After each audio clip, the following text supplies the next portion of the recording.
चलिए बच्चों, अब हम जान लेते हैं वचन किसे कहते हैं।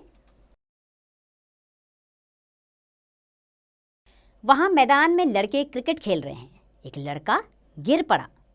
बच्चों, ऊपर दिए लड़के शब्द उनके संख्या में एक से अधिक होने का बोध करा रहे हैं तथा लड़का शब्द संख्या में एक होने का बोध करा रहा है।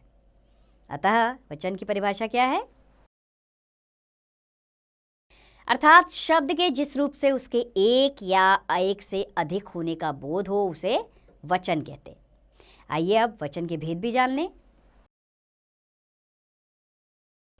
हिंदी भाषा के वचन के दो भेद होते हैं, एक वचन और बहुवचन।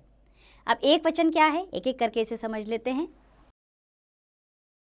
एक वचन शब्द के जिस रूप से किसी एक वस्तु, व्यक्ति अथवा पदार्थ का बोध हो उसे एक वचन कहते हैं। जैसे पुस्तक, मेज, लड़की, कपड़ा। इससे पता लग रहा है ये वस्तुएं या ये प्राणी एक है। अब जान लेते हैं बहुवचन क्या है। शब्द के जिस रूप से एक से अधिक वस्तु, व्यक्ति अथवा पदार्थ का बोध हो उसे बहुवचन कहते हैं। जैसे लड़के, कपड़े, टोपियाँ, घड़ियाँ आदि। अब वचन की पहचान कैसे की जाए इसको समझ लेते हैं। वचन की पहचान मुख्य रूप से दो प्रकार से की जा सकती है। क है वाक्य में प्रयुक्त संज्ञा या सर्वनाम से। जैसे कुछ उदाहरण ले लेते हैं हम। नदी पहाड़ से निकलती है। नदी एक वचन। इससे पता चल रहा है हमें कि वाक्य एक वचन में है। नदियां पहाड़ों से निकलती हैं, बहुवचन। इससे पता लग रहा है हमें वाक्य बहुवचन में है। आगे है उसने पत्ता तोड़ा। उसने, इससे पता लग रहा है एक वचन। उसने यानी एक।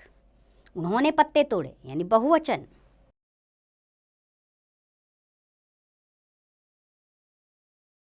अगला है ख।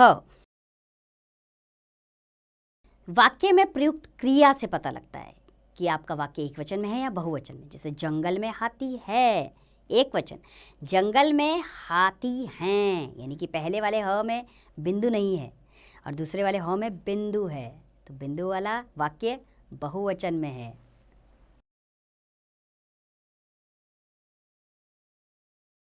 तो क्रिया से हमें पता लग जाता है वाक्य एक वचन में है या बहुवचन में। तो स्पष्ट है कि वचन की पहचान संज्ञा, सर्वनाम और क्रिया के रूप में भी होती है। अब एक वचन के स्थान पर बहुवचन का प्रयोग किस तरह हो इसे जान लेते हैं। पहला है आदर या सम्मान प्रकट करते समय एक व्यक्ति के लिए भी बहुवचन का प्रयोग किया जाता है। जैसे हम अपने से बड़ों को हमेशा आदर के लिए बहुवचन में ही पुकारते हैं।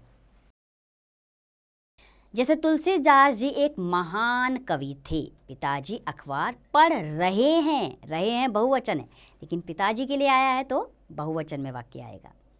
अगला है कभी कभी अपना बड़प्पन दिखाने के लिए भी कुछ लोग मैं की जगह हम का प्रयोग करते हैं।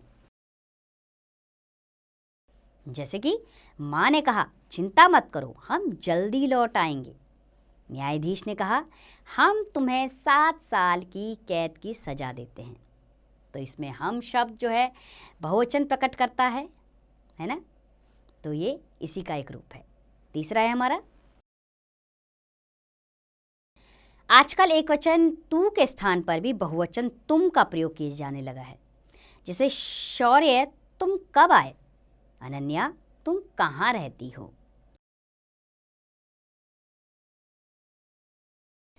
अब बहुवचन के लिए एक वचन का प्रयोग किस प्रकार हो इसे समझ लेते हैं। पहला है कई बार जातिवाचक शब्द एक वचन में भी बहुवचन का बोध कराते हैं। जैसे कि इलाहाबाद के अमरूद प्रसिद्ध हैं। अमरूद शब्द बहुवचन का बोध करा रहे हैं। और पंजाब में अनाज बहुत होता है। अनाज शब्द बहुवचन का बोध करा रहा है। तो इन वाक्यों में अमरूद और अनाज बहुवचन होते हुए भी इनके लिए एक वचन का प्रयोग हुआ है। दूसरा है गण, वृंद, दल, वर्ग आदि समूहवाचक शब्द एक वचन में प्रयुक्त होते हैं। जैसे कि मित्रगण भी कोई सहायता नहीं कर रहा है, शत्रु दल को हराना ही होगा। तो देखा आपने किस तरह समूहवाचक शब्द भी एकवचन में प्रयोग में आ गए।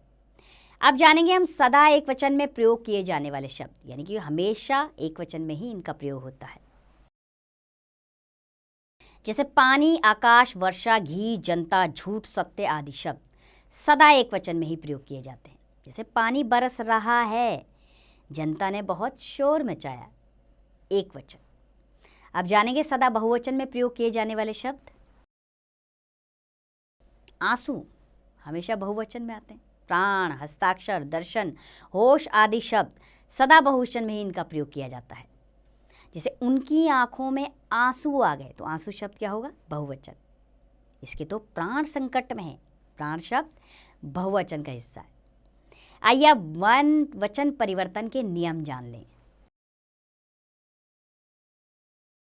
तो पहला है आ को ए करने पर पुल्लिंग में।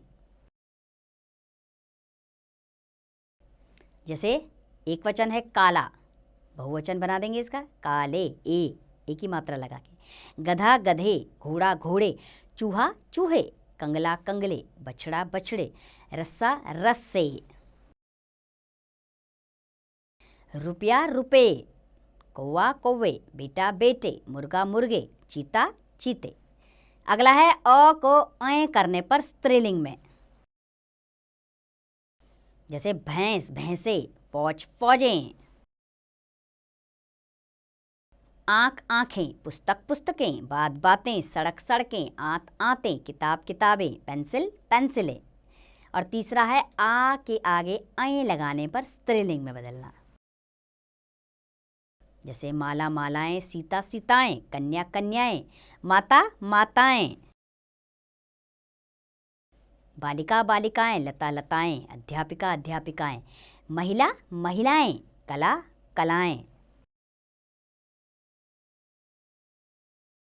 ई के आगे या लगाने पर स्त्रीलिंग में। जैसे विधि विधियां बहुवचन, शक्ति शक्तियां, रीति रीतियां, नीति नीतियां, बुद्धि बुद्धियां,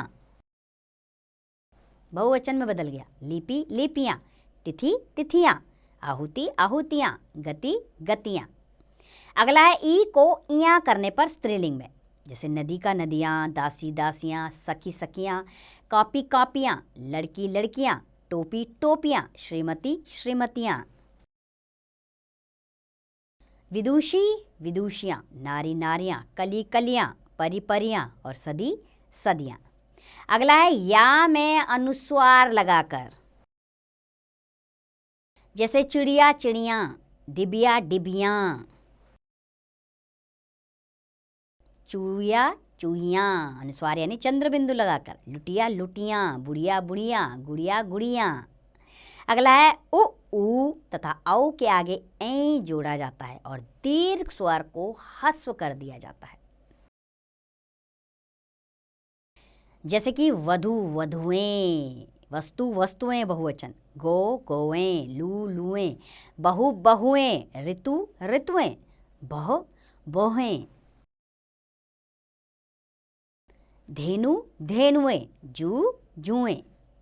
आइए इस पाठ से संबंधित कुछ विशेष बातें हैं, उन्हें भी जान लेते हैं। जैसे कि कुछ संबंध सूचक शब्द दोनों वचनों में समान होते हैं।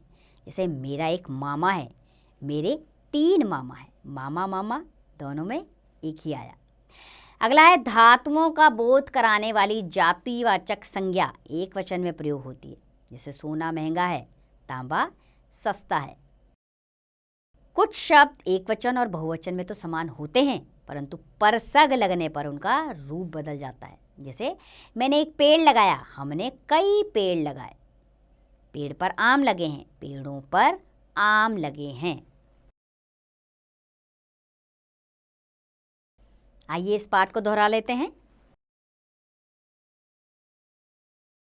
शब्द के जिस रूप से उसकी संख्या में एक या अनेक होने का बोध हो उसे वचन कहते हैं। वचन 2 प्रकार के होते हैं, एक वचन और बहुवचन। उम्मीद करती हूँ बच्चों वचन आपको अच्छे से समझ आया होगा। अब इसका अभ्यास कार्य आप स्वयं कीजिए।